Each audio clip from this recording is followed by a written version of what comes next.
And now the rest of our stories. Attention of the River State Ijaw People's Congress has been drawn to a press release by the President of the Ijaw National Congress, Professor Benjamin Okaba, wherein he spoke on many issues concerning the political crisis in River State.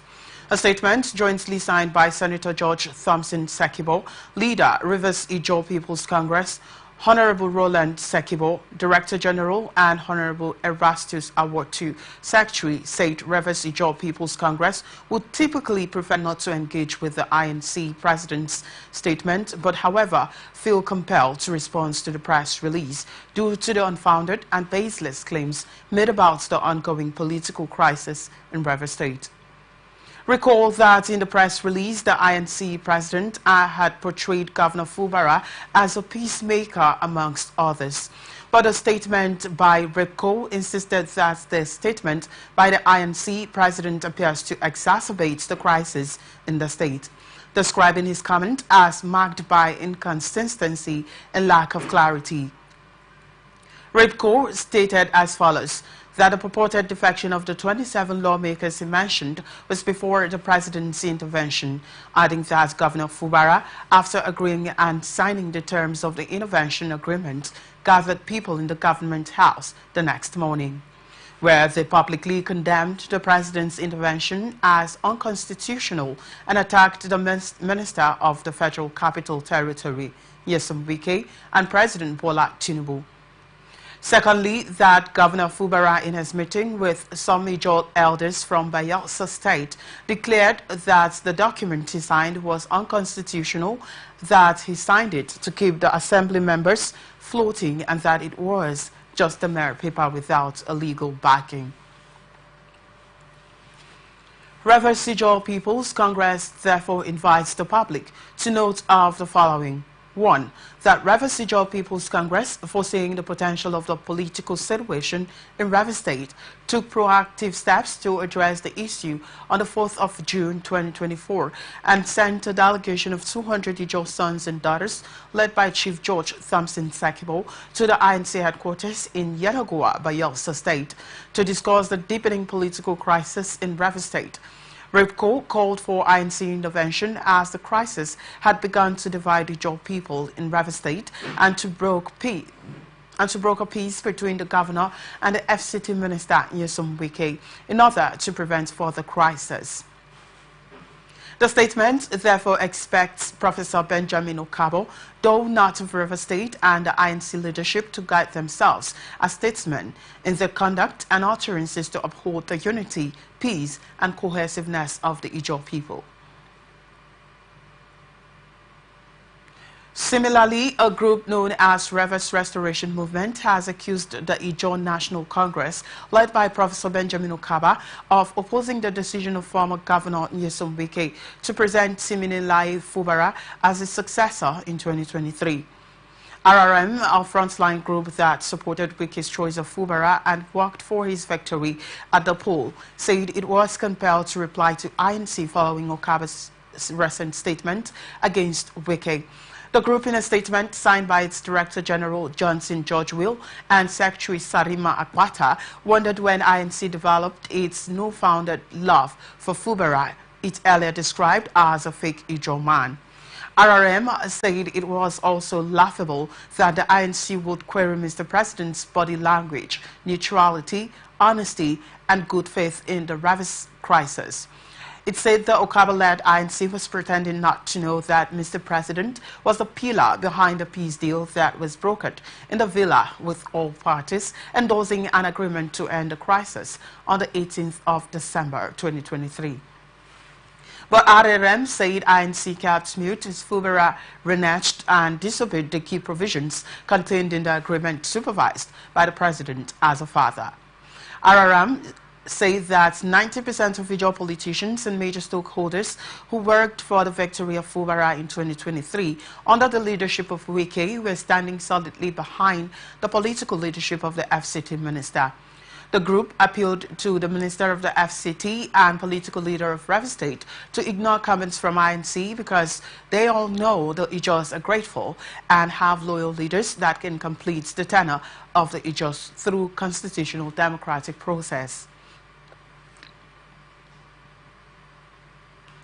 Analysts have posited that the law is competent enough to handle issues of defection Rivers State. Speaking on the Atlantic Television Network program Open Conversation, a political analyst, Warigbani Ezekiel, maintained that the rule of law is supreme and must be upheld to the letter. Well, for the issues of defection, the law is there to deal with it.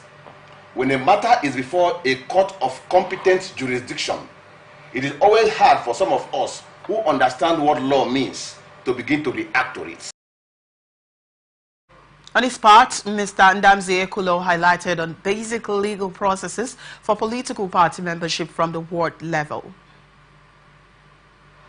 Before a member of a political party will exit his party, such a person must raise a letter to his or her ward chairman. Okay?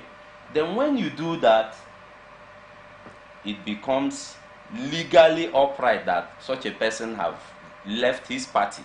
Then on a new party, when such a person, appreciates or moves to a new party, there are also condition precedents that must be met. This comes as Tony Okocha, chair of the caretaker committee of the All Progressive Congress in Rivers State, says the 27 lawmakers loyal to Nyesom Wike in the state's House of Assembly are not members of his party. Presidential CNG initiative has reacted to the incident that involved a vehicle at a NIPCO CNG station at the Aduwawa in Benin City. In a statement on Friday, the Presidential CNG initiative said the vehicle was illegally modified and not approved. A CNG-powered vehicle at the NIPCO filling station in Aduwawa, Benin, was said to have exploded on Wednesday, leaving 3 persons severely injured, including a motorist who suffered eye injuries.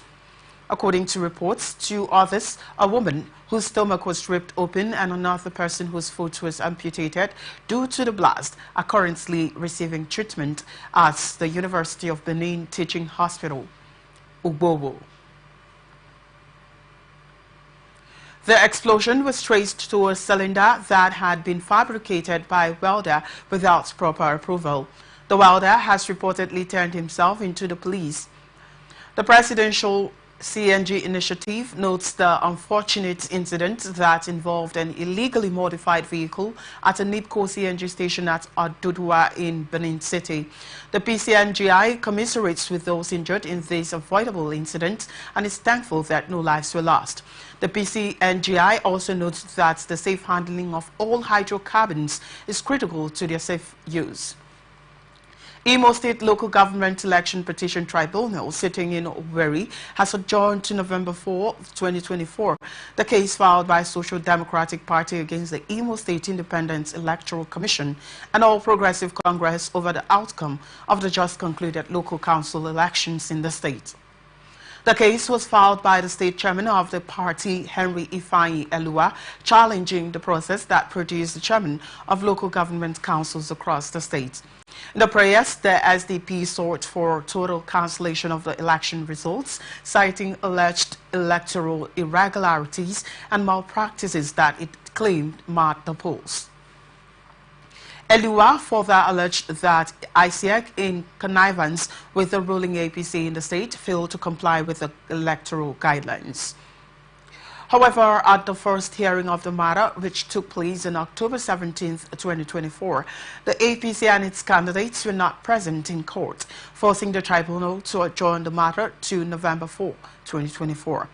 The major local government areas listed in the petition include Ezinihite, Owerri Municipal, Obowo, Ngokbala, among others.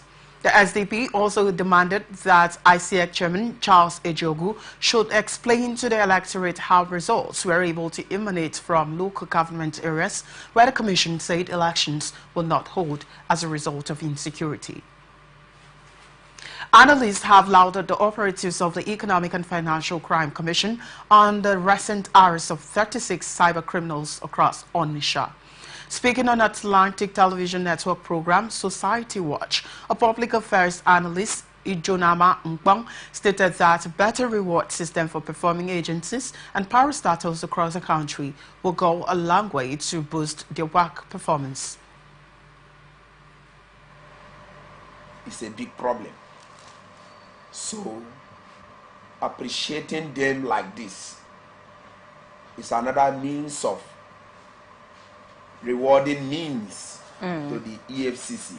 Okay. So that they will continue with their proactiveness. The analyst therefore tasked the federal government on the need for global best practices in fighting against crime. Handling criminalities in a state like Nigeria, we are backward, you know. If you go to the European countries where all the systems of governance is working, they have the barest minimum numbers of fraud and internet fraudsters and the rest. As operatives of the Enugu Zonal Command of the Economic and Financial Crimes Commission have apprehended 36 individuals suspected of internet fraud in various locations across Onitsha and Anambra State.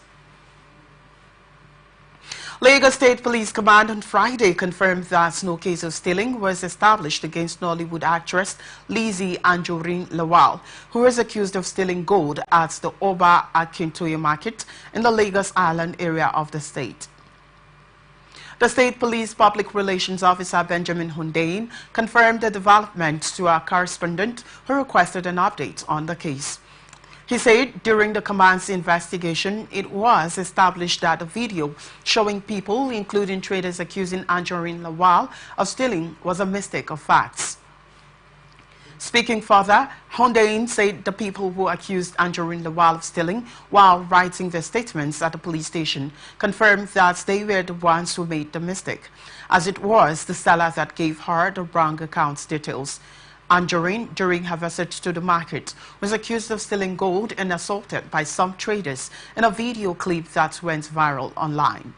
In February 2024, no fewer than 6 traders were arrested in connection to the assault, and the 6 traders were arraigned before the Chief Magistrate Court in Lagos Island local government for allegedly assaulting and blackmailing Anjorin Lawal during her visit to the market to purchase gold.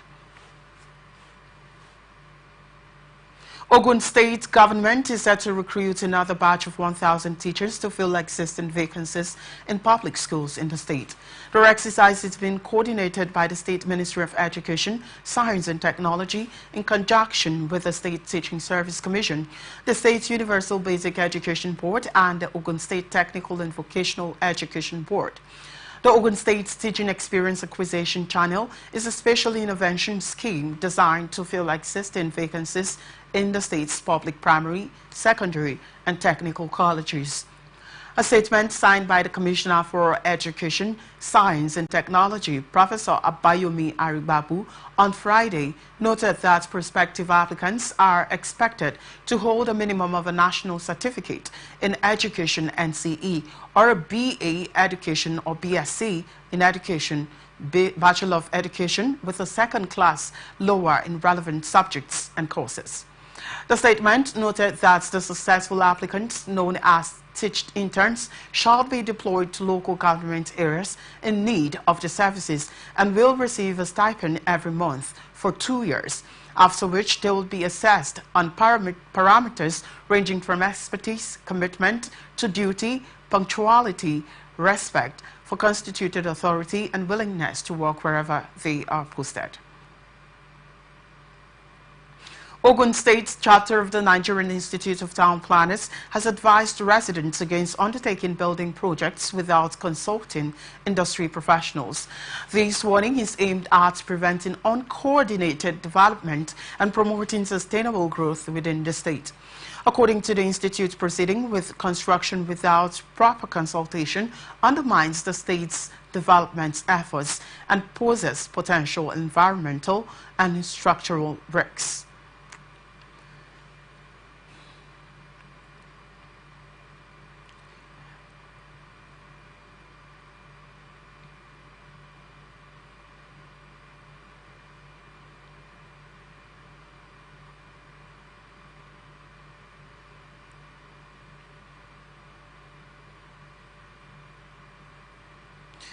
NITSP Chairman Adefala Sogbesan issued the advisory during the NITIB 2024 annual general meeting in Abeokuta, the state capital.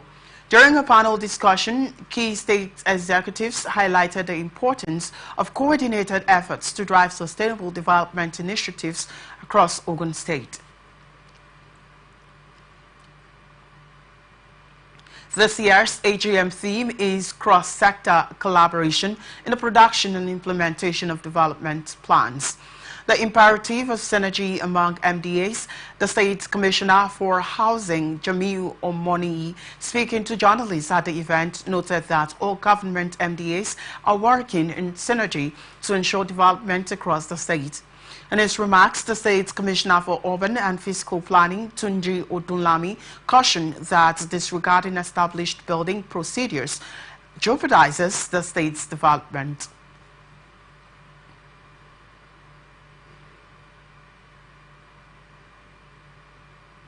Chief Judge of Oyo State Justice Iyabo Yerima has reiterated the government's commitment to supporting a non-governmental organization, Public and Private Development Center, in its moves to expand its court administration and case management in the state. She gave these assurances while playing host to the PPDC officials led by the Chief Executive Officer Lucy Abagi during a working visit to her office in Ibadan, the state capital. Yerima stressed the importance of efficiency and timely justice delivery and assured the team that the government would provide the necessary logistics to ensure the success of the process. Represented by the Deputy Courts Registrar Olumide Oguri, the Chief Judge said, "Let me on behalf of CJ, reiterates the government's commitment to support your NGO in its moves to expand its court administration and case management in the state." She further pledged to provide adequate space for the automated shelving systems, profiling and archiving essential to the project. Earlier, the CEO of the PPDC, Abagi, supported by the Senior Program Manager of the Center, Kenechuku Agu, highlighted impressive outcomes from previous implementations in states already visited.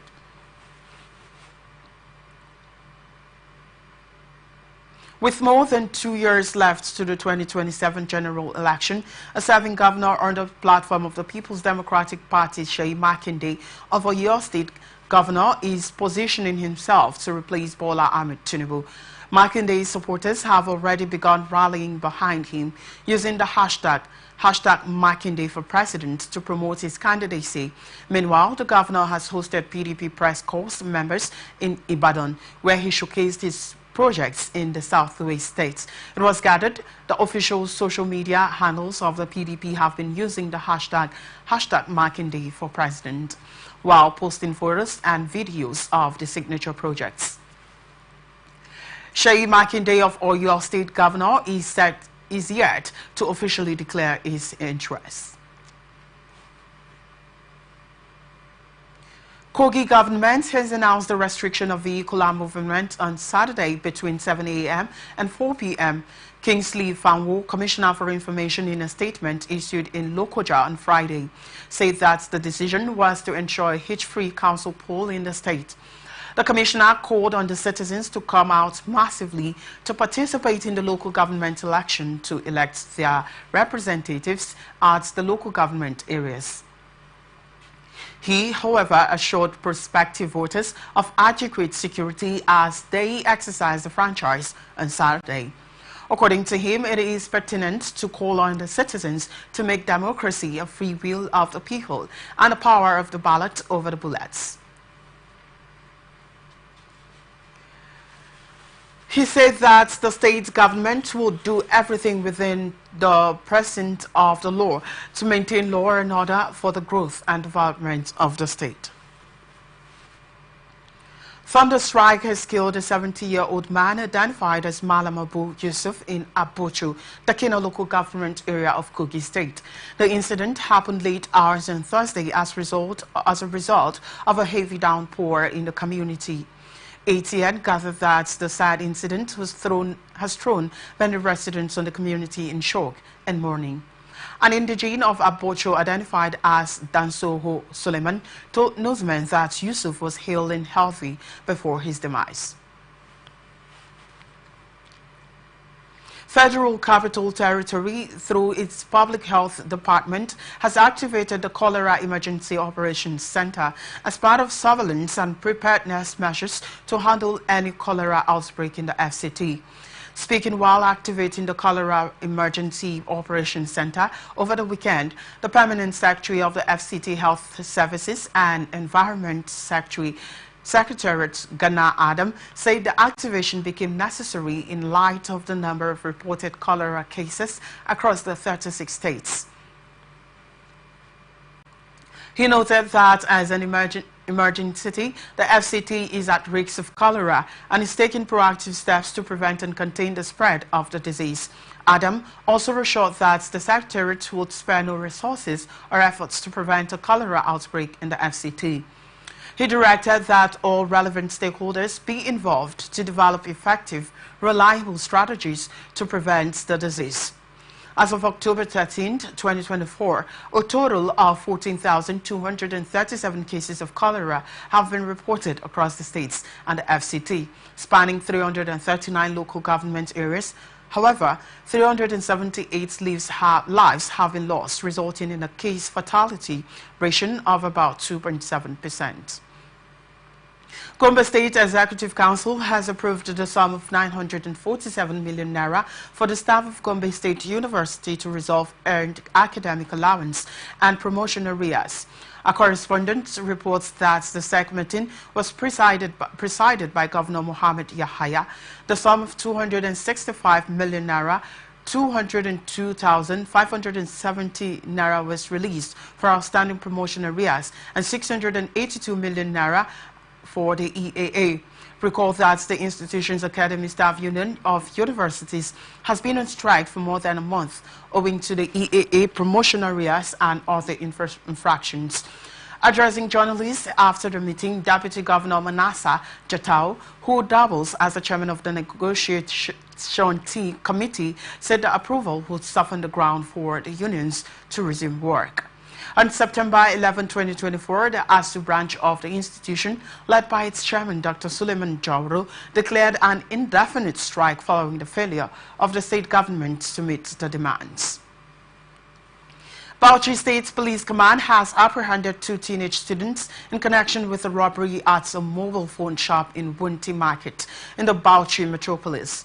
The suspects, both 15-year-old students of Bakari Duku Comprehensive Secondary School, were said to have been involved in the alleged theft of 100 mobile phones, 75 MP4 players, 30 cell phone batteries, 50 external memory cards, and a Bluetooth headset. They were arrested following an investigation conducted by the Operation Restore Peace unit after the shop owner alerted the police about the missing items. A statement by the police public relations officer, Ahmed Wakil, revealed that the incident occurred on October 1, 2024. According to the statement, CSP Kim Albert, under the directive of the Commissioner of Police, CP Awal Musa, led the ORP team to investigate the crime. The suspects, identified as Hamza Sadiq and Adamu Ahmadu, were said to have confessed to obtaining the shop's key and exploiting the shop owner's absence to repeatedly steal items during the day. He further revealed that the teenagers will be remanded in a rehabilitation facility following the completion of the investigation. KB State government has ordered the immediate closure of the College of Health Technology, Jaga, following a student protest that turned violent. Announcing the closure during a press briefing, the Commissioner for Higher Education, Issa Abubakar Tunga, said the action was necessary to prevent further escalation of unrest. The protest, which began over grievances including lack of course accreditation, poor sanitation and bad leadership, saw angry students target the provost, burning his house and vandalizing his car. Abubakar Tunga assured that a committee would investigate the incident and those responsible would face consequences. The college will remain closed for 3 weeks to a month. Troops of the 6th Brigade of the Nigerian Army have again apprehended 3 individuals suspected of collaborating with terrorist elements in Taraba State. The operation, which according to the soldiers was driven by intelligence reports, took place on October 15, 2024 in Lande Jesse Village, Lao Local Government Council of the state. In a statement made available to journalists in Jalingo on Friday by the acting spokesperson of the bridge, Captain Oni Olubo Dunde, he said the operation was launched after reports of bandit activity in the Kuna mountain range, which spans Jalingo and Lao Council. The 3 suspects at the time of filing this report were said to be currently cooling off their heels in the troops' custody. The Army reaffirmed its commitment to protecting lives, property, and preserving the nation's territorial integrity. Kwara State Police Command has charged 3 dismissed police officers to court for alleged conspiracy and culpable homicide. The 3 accused persons, Abiodun Kayode, James Emmanuel, and Oni Philip, were arraigned before Kwara State High Court on Wednesday, October 16, 2024. This was disclosed in a statement on Friday by DSP Adetun Ejire Adeyemi, Police Public Relations Officer in Kwara State. Earlier, the Kwara State Police Command vowed that it would prosecute the 3 police officers found guilty of allegedly killing Ishola and ND, 2 students of the Kwara State Polytechnic Ilorin, in a court of competent jurisdiction. Ishola, a 21-year-old student of the Department of Electrical Electronics of Kwara State Polytechnic, was allegedly murdered by the police during a stop-and-search operation at the Fate area of Ilorin on September 4, 2024. Academic Staff Union of Polytechnics, Zone B, has asked proprietors of public polytechnics to meet the demands or face a shutdown of the institutions as the deadline for the 15-day ultimatum earlier issued elapses on the 21st of this month. Coordinator of Zone B, Simji Lumpi, who alongside some of its officials and members addressed journalists in Jos on Friday, lamented the sorry state in which the proprietors of public polytechnics, colleges of technology, and monotechnics in the country have subjected them to. He added that based on the review of the disposition of the government through the Supervising Ministry of Education, the regulatory body, and other agencies of government, as well as the governing councils of some of the polytechnics, to the issues outlined, the neck of the union made demands that included the immediate review and reversal of all decisions and acts of impunity inconsistent with the provisions of the Polytechnics Act and other instruments of governance in the sector. The union is called for the immediate commencement of the review process of the suspended document titled Scheme of Service for Polytechnics as agreed in the tripartite meeting of July 2024. The stress that the listed demands be made to ensure a functional polytechnic and monotechnic education system in the country, and warned that if not, the proprietors of public polytechnics should be ready to face different forms of trade disputes. Some farmers in Mancha community of Kaura local government area of Kaduna State say they had lost crops worth millions of naira after herdsmen allegedly ravaged the farmlands. The farmers who cried out for help told newsmen on Friday that the sad development was predisposed them to hunger. One of them, Mrs. Martina David, a mother of 4, said she invested nearly 1.3 million naira in the cultivation of sweet potatoes, only to lose the investment within 2 days after the farm was allegedly destroyed by herders. Looking visibly shaken and distraught, she said that the amounts she spent on cultivating the crop was a loan facility she collected because of the potential for a high return on investment. Another victim, Mr. Ibrahim Yashim, said he planted guinea corn on 4 hectares of land, only for the 3 portions of the farm to be invaded and destroyed by the cattle. Reacting, national leader of the youth wing of the Moro Owl Development Association, La'a Philemon, said that so far about 39 farms have been destroyed allegedly by herders in the area Philemon, who expressed concern over what he described as a looming hunger in Moro Island, called for the ban on open grazing during the breeding season. Confirming the incidents, the district head of Manchok, Mr. Ishaya Tabat, said the traditional council had intervened in the matter toward finding a sustainable solution. Kaduna State Security Council has restricted movements through the state from 6 a.m. to 7 p.m. for the local government election slated for Saturday, October 19th, 2024.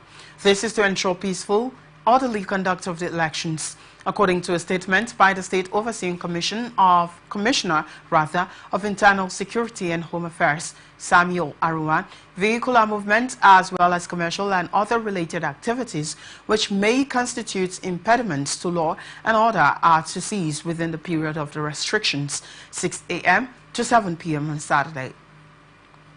It states that only persons performing essential duties are exempted from the restriction and may move during the period with proper identification and clearance. The statement therefore advised residents to refrain from actions that could disrupt public peace or affect the smooth conduct of the elections, noting that security agencies have been deployed to ensure enforcement and compliance.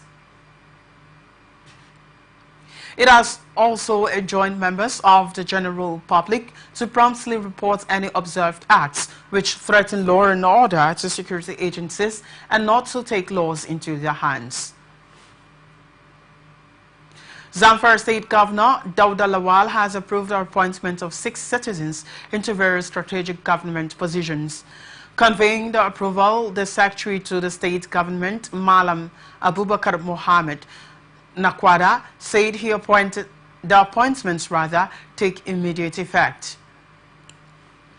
He gave the names of the appointees as Abubakar Bello Ruwandorowa, Executive Chairman, State and Local Government Contributory Pension Commission, Dalhartu Tukur Mohammed, Managing Director, Zamfara State Housing Corporation. Others include Abubakar Meigari Ibrahim, Managing Director, Zamfara Agricultural Development Program, Bello Mohammed, Jakada, Registrar, Zamfara State College of Education, Maru Jibodango, was appointed Senior Special Assistant on Construction under the Infrastructure and Urban Renewal Projects, while Ibrahim Lawal is Senior Special Assistant, Domestic Affairs, Office of the First Lady. Governor Lawal expects the appointees to work diligently with utmost integrity and dedication towards driving the rescue agenda in the various offices. You're watching the Global News on Atlantic Television Network. We'll be back after this break. Do stay with us.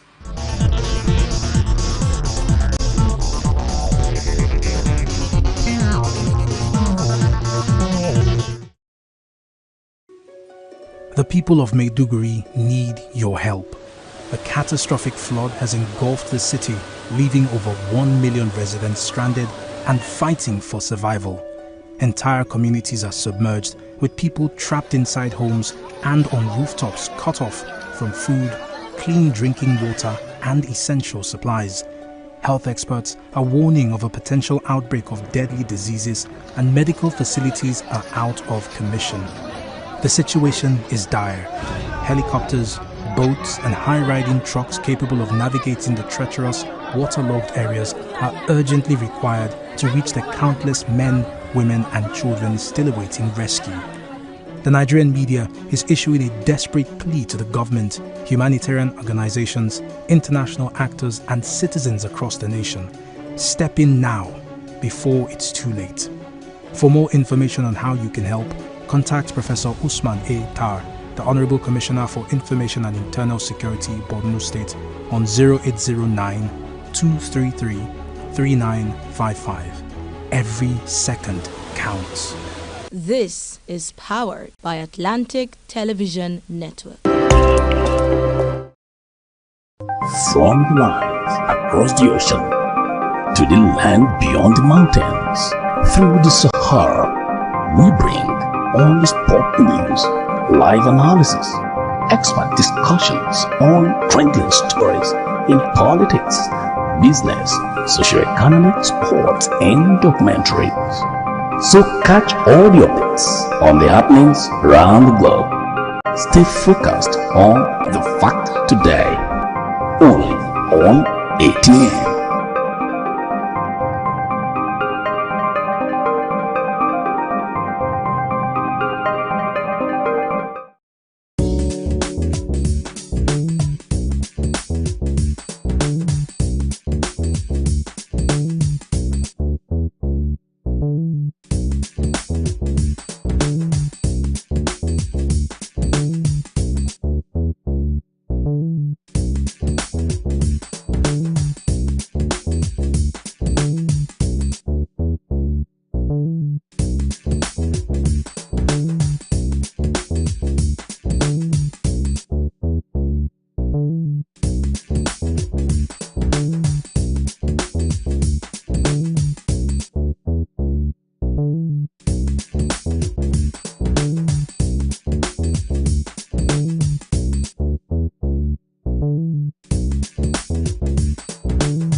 The people of Maiduguri need your help.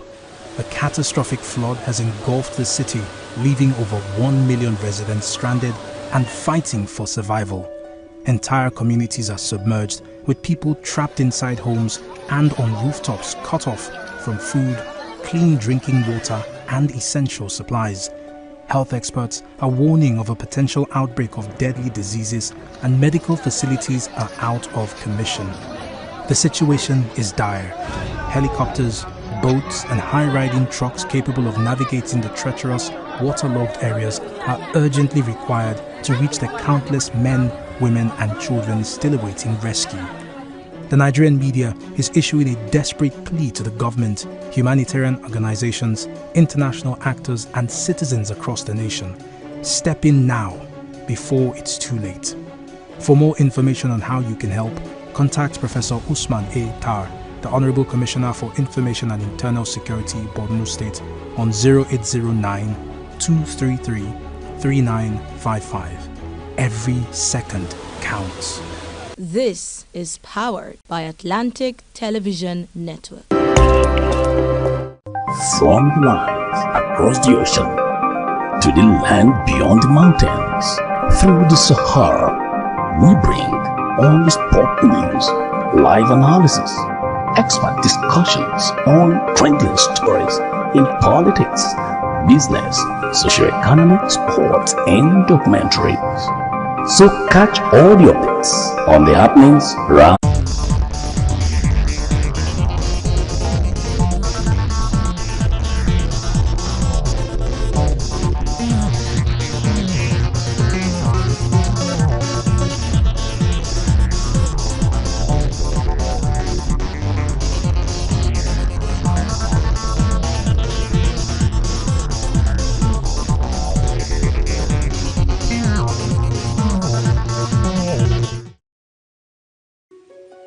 The people of Maiduguri need your help. Welcome back. This is the Global News on Atlantic Television Network. And out to the rest of our stories. President Bola Tinubu has described the late Chief Emmanuel Iwuanyanwu as a colossus of many parts. In a tribute spent by the president on Friday, he said Iwuanyanwu was a pioneer in sports, ingenious and resourceful in business, astute in politics and relentless in philanthropy. Tinubu said the late President General of Ohaneze Ndigbo served the nation in many official capacities as founding chairman of the Raw Materials and Research Development Council and the Nigerian Investment Promotion Commission chairman.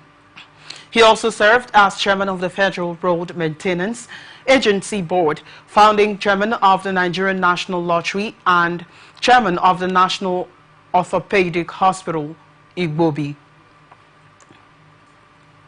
He said Iwanyawu was enterprising and believed in Nigeria's human and material abundance and fecundity, and his investments across sectors and the nation attested to these.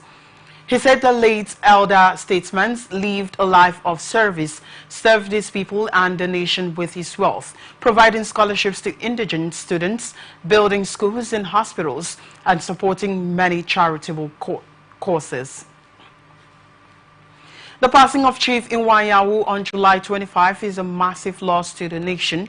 Though he lived to the advanced age of 81, his counsel and stabilizing quality will sorely be missed. Politician and former presidential candidate of the Labour Party in the 2023 general election, Peter Obi, has criticized the absence of Tinubu Shettima from the country at the same time. President Tinubu began a two-week vacation on October 2nd.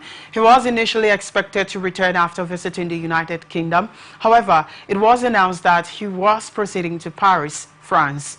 Vice President Kashim Shettima also left the country on Wednesday on a working visit to Sweden. However, in a statement on his X handle on Friday, Obi said that while there is no vacancy in the presidency, the absence of both leaders is alarming.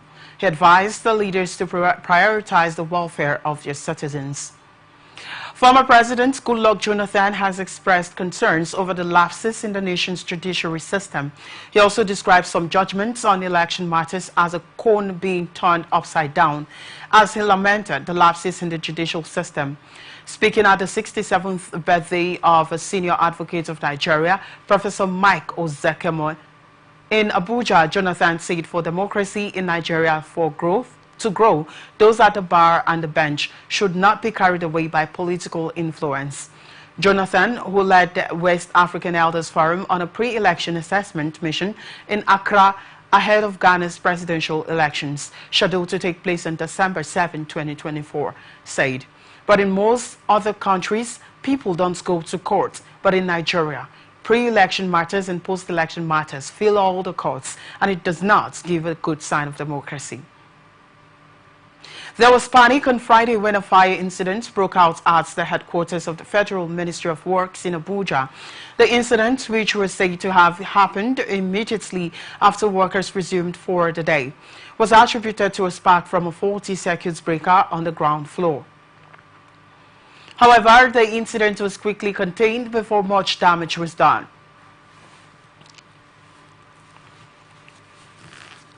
Director of Press and Public Relations of the Ministry, Mohammed A. Ahmed, while confirming the incident, said it was a minor incident. The Director of Human Resource Management, Mr. Aliyu Abdullahi, said that no loss of documents, no injuries, and no casualties were recorded, as he further commended the staff for their general conduct while the incident lasted, he said. Meanwhile, normal activities have since resumed, with maintenance staff cleaning the debris and putting other items in place. Federal government says it would implement the cashless tolling system for the Abuja-Kefi Expressway.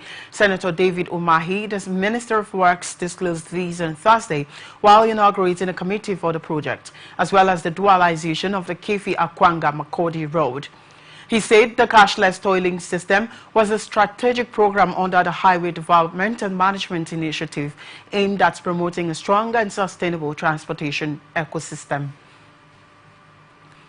The minister commended President Tinubu for the vast strategic economic recovery initiatives of the Renewed Hope administration and expressed hope that the committee will leverage on ideals of the terms of reference handed to them to develop a robust implementation master plan. He charged the committee with the terms of reference, which, among other things, are to develop the cashless tolling system implementation framework, make appropriate recommendations on the potential of relief stations and good physical environment along the corridors, and provide practical solutions to the challenges of implementing cashless toll collection in the Nigerian environment. Minister of Defense Mohammed Abubakar has reiterated the federal government's determination to tackle banditry and insecurity in the country.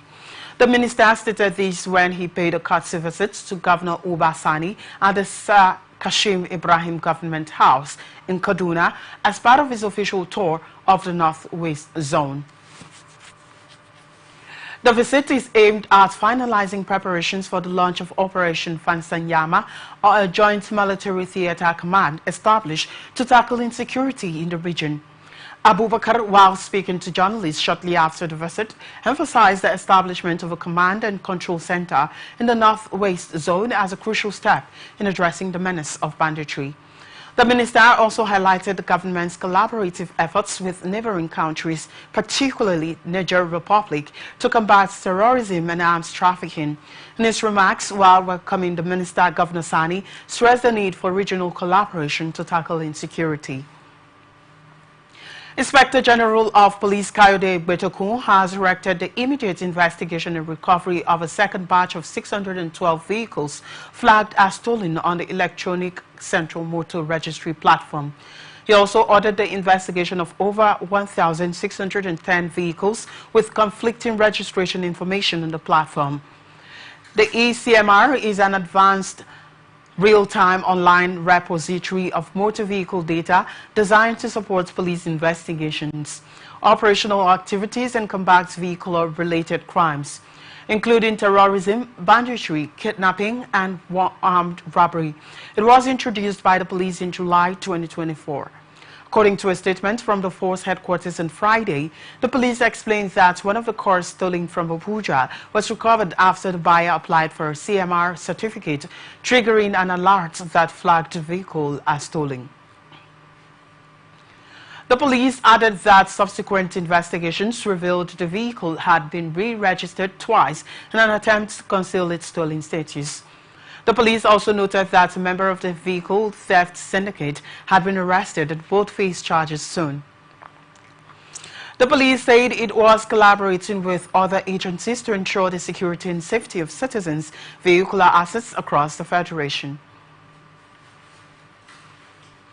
Defense headquarters has said troops during operations in the northern parts of the country killed 96 terrorists and arrested 227 suspects.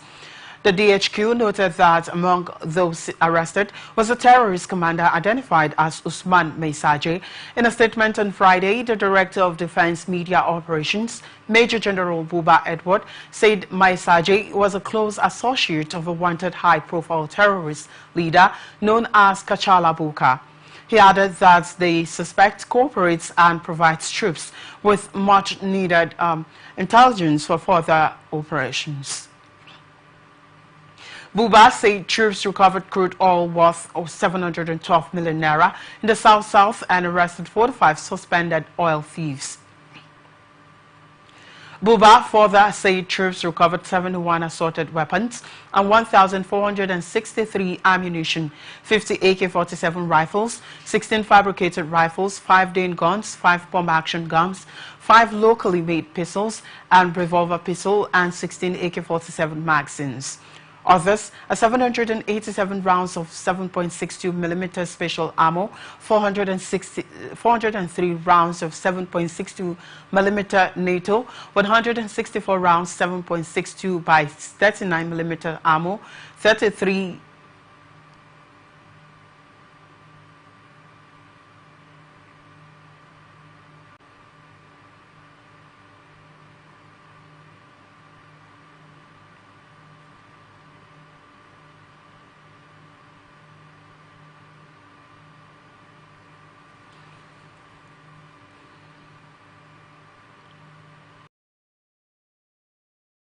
ammo, 67 live cartridges, 1 Bofeng radio, 19 vehicles, 23 motorcycles, 35 mobile phones, and a sum of 4 million naira and 46,000 sefa, only amongst other items.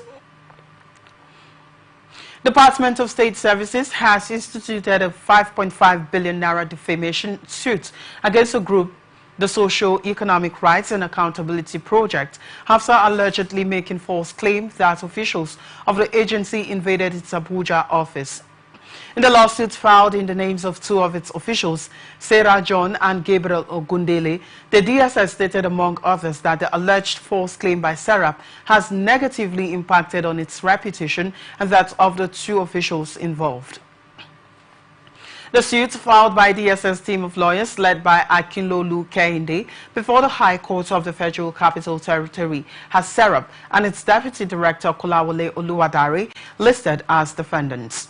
The claimants stated, amongst others, in their statement of claim that in line with its practice of engaging with officials of non-governmental organizations operating in the FCT to establish a relationship with the new leadership, it's directed the two officials, John and Ogunleye, to visit Serap's office and invites its new leadership for a familiarization meeting.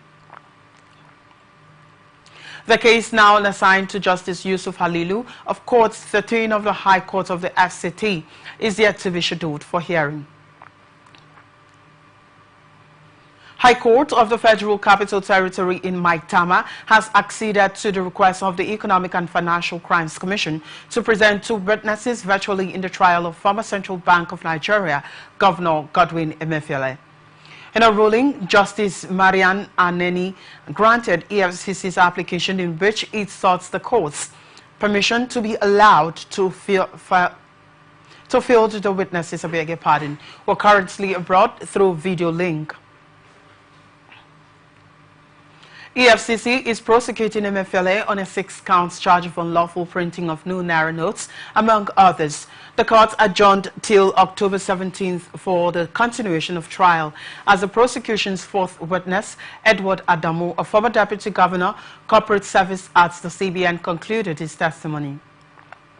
At the mention of the case, EFCC's lawyer, Mohammed, told the court that the two witnesses the prosecution planned to call next were based in the United States of America. And now we move on to business news. President Bola Tinubu and business mogul Aliko Dangote are among eminent Nigerians expected to attend this year's edition of Nigerian Diaspora Investment Summit. While President Tinubu will give the keynote address as the special guest of honor, Dangote will attend the event as the guest speaker. No fewer than 2,000 participants are expected at a hybrid event which holds in Abuja from November 5th to 7th, according to the chairman of the Nigerian Diaspora Commission, Abike Deberi Erewa. Over 500 participants and exhibitors are expected in Abuja for the annual event, while others are expected to join virtually. Dabiri Erewa spoke in Abuja at a meeting briefing where he explained the essence of the event. Minister of Aviation and Aerospace Development, Festus Keyamo, has unveiled the Joint User Hydrant Installation 2 with a storage capacity of 150 million liters of Jet A1 fuel. The facility is described as the largest SI jet fuel depot in Nigeria, having the capability of delivering a minimum of 150 million liters of ATK supplies monthly to airlines, implying that it can deliver 20% of the current nation's annual sales volume in a month. The depot is a collaborative project by a consortium of companies, including Etana PLC, Masters Energy Oil and Gas, Techno Oil and Gas, Rahamania Oil and Gas, Ibafon Oil, Quest Oil Group, and First Deep Water Limited. Speaking during the commissioning ceremony held at the Johi 2 Ventures Limited premises, Ikeja in Lagos, Keyamo lauded the project, saying it has brought Nigeria global relevance and recognition. He noted that the facility would help curb the issue of flight delays and flight cancellations, which most times had been a result of a lack of Jet A1 fuel. According to the minister, the depot was strategically well positioned as it is close to both the local and international airports, which is an international requirement. Now, address, the chairman of Johi 2 Limited, Patience Dapa, explained that the facility will strengthen the nation's energy security and provide a reliable, robust jet fuel supply chain. World Bank says that Nigeria must cut government's waste and direct spending to targeted poverty programs and stick to realistic budgets to avoid unplanned spending. This is contained in the recommendations from the World Bank's latest Nigeria Development Update report, titled Staying the Course, Progress Amid Pressing Challenges, unveiled in Abuja. The World Bank also urged Nigeria to maintain a tight monetary policy and continue to improve policy effectiveness until a sustained disinflation path is achieved. Alex Sinet, the World Bank's leader economist for Nigeria, said the NDU title highlighted the need to sustain these policies while addressing structural issues to combat inflation and promote long-term investment, growth, and job creation. While giving an overview of the report, Sinet said another recommendation was to ensure the exchange rate was unified and reflected market conditions while expanding the foreign exchange market. He said it was also recommended that to reduce debt risks and create room for development and poverty-focused spending, 4 key areas must be focused on. And now we move on to international tidbits. Kenyan President William Ruto on Friday nominated his Interior Minister as deputy to replace Rigathi Gachagua, who was sacked in a historic impeachment. Kithure Kindiki, a 52-year-old academic turned political heavyweight, was among frontrunners for the post floated by Kenyan media after the Senate voted to remove Gachagua late on Thursday after a day of high drama. The impeachment of Ruto's 2022 election running mate, Gachagua, had transfixed the East African country, generally regarded as a stable democracy in a turbulent region. The fast-moving drama continued apace on Friday as National Assembly Speaker Moses Wetangula announced Ruto's choice of Kindiki, asking parliamentarians to move ahead with the vote to confirm the appointment. Kindiki has served as Interior Minister in Ruto's government for more than 2 years, but came under fire over alleged police brutality during the sometimes deadly anti-government protests that rocked Kenya earlier this year. The Upper House Senate had pushed ahead with Gachagua's impeachment on Thursday, finding him guilty of 5 of the 11 charges against him, despite the absence of the embattled 59-year-old. Meanwhile, Kenya's parliament on Friday unanimously voted to back the nomination of President William Ruto's pick to raise his deputy Rigathi Gachagua, who was sacked in a historic impeachment. But in a further twist in the fast-moving political drama, almost immediately after the vote, a high court issued an injunction suspending the replacement process. Ruto's nominee, Kithure Kindiki, a 52-year-old academic turned political heavyweight, had been among the front-runners floated by political analysts after the Senate voted to remove Gachagua late on Thursday. The impeachment of Ruto's 2022 election running mate has transfixed the East African country, generally regarded as a stable democracy in a turbulent region.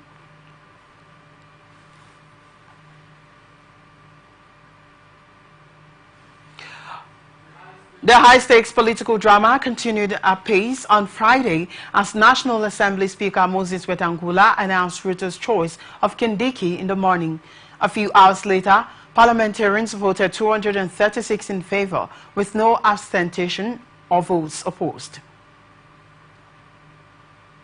Israel conducted raids in Gaza, pressing its year-long war to crush Hamas after dealing it a massive blow with the killing of its leader, Yahya Sinwar.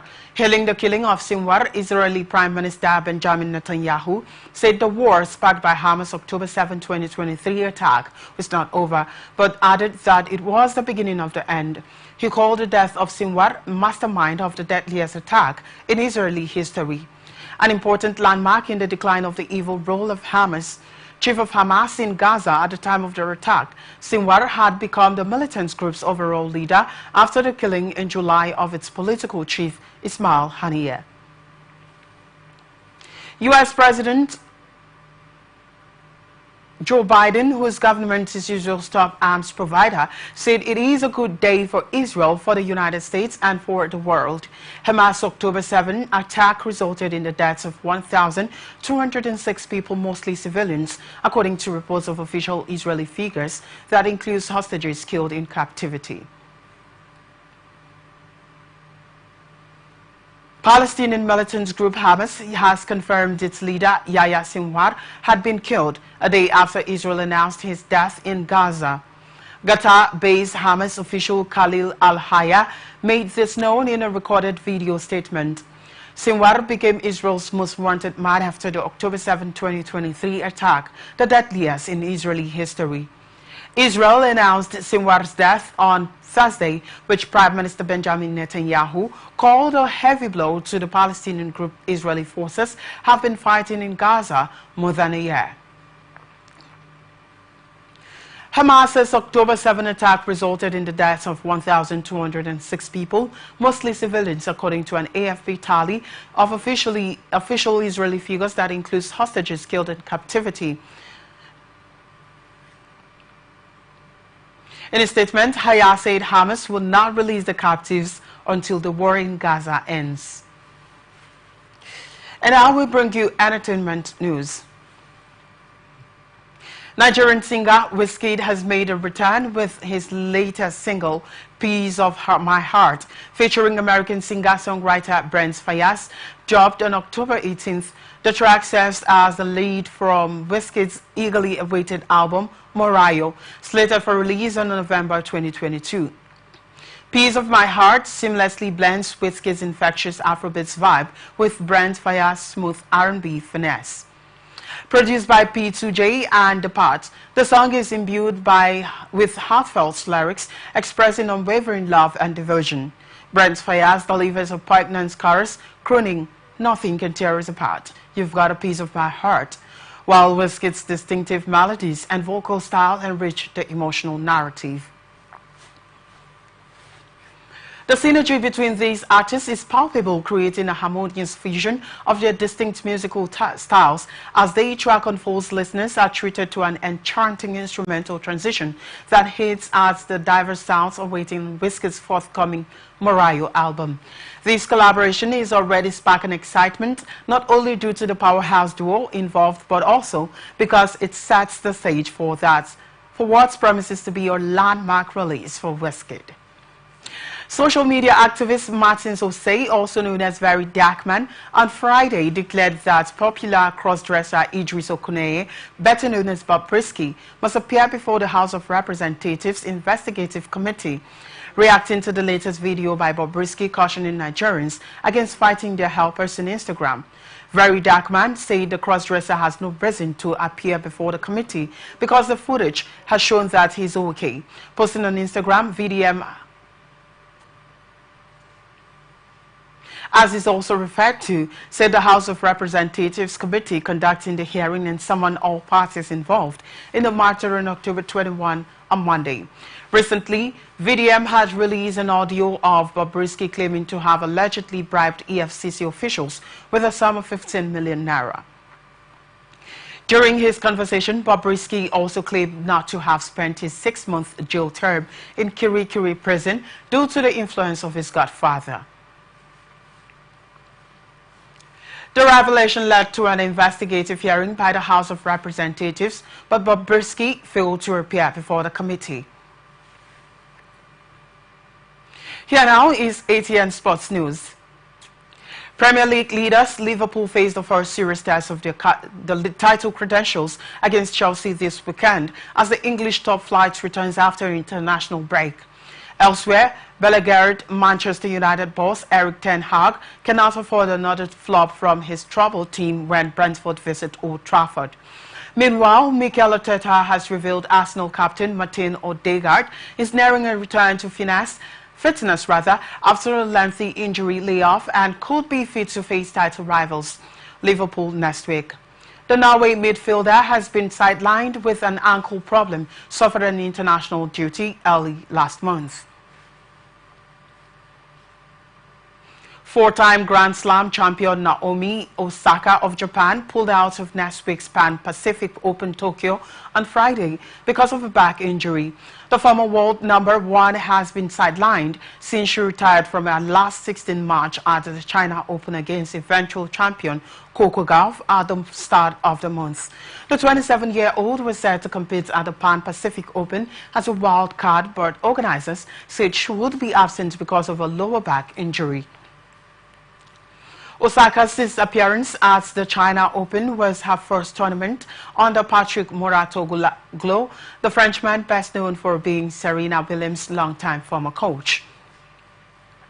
She She struggled for consistency since returning to tennis in January after the birth of her daughter, Shai, in July 2023. Her best results since becoming a parent have been 2 quarter-final appearances.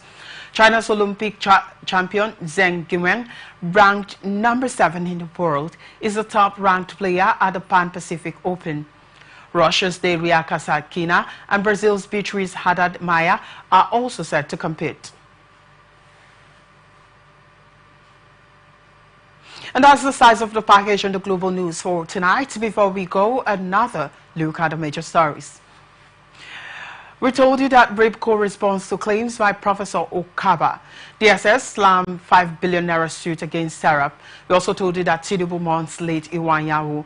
World Bank urges federal government to cut waste. Israel conducts raids in Gaza. Wizkid's released new single, Osaka pulls out of Pan-Pacific Open. That's it. Thank you so much for watching. I am Victor Peter. You can follow us on our social media platforms, Twitter at Atlantic TV Network, Facebook and YouTube at Atlantic Television Network, Instagram at Atlantic TV Network. Peace and unity are pathways to progress.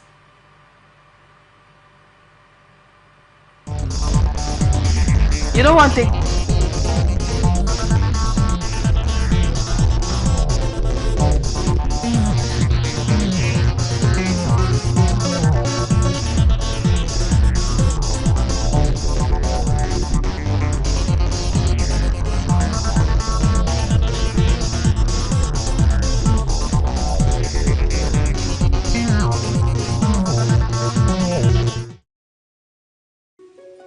The people of Maiduguri need your help.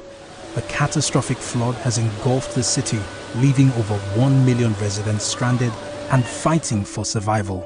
Entire communities are submerged, with people trapped inside homes and on rooftops cut off from food, clean drinking water and essential supplies.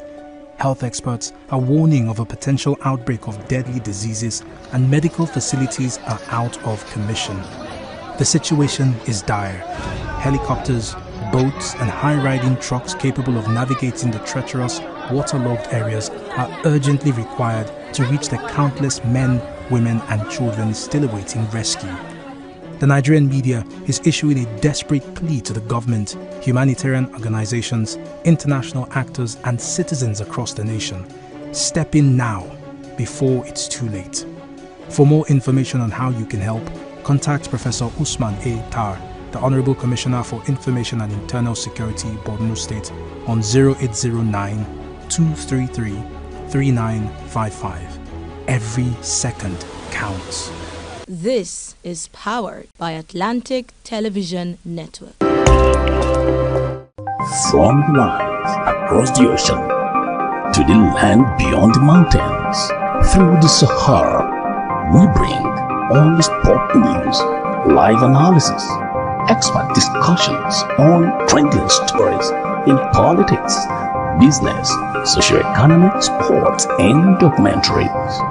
So catch all the updates on the happenings around the globe. Stay focused on the fact today, only on ATN.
The people of Maiduguri need your help.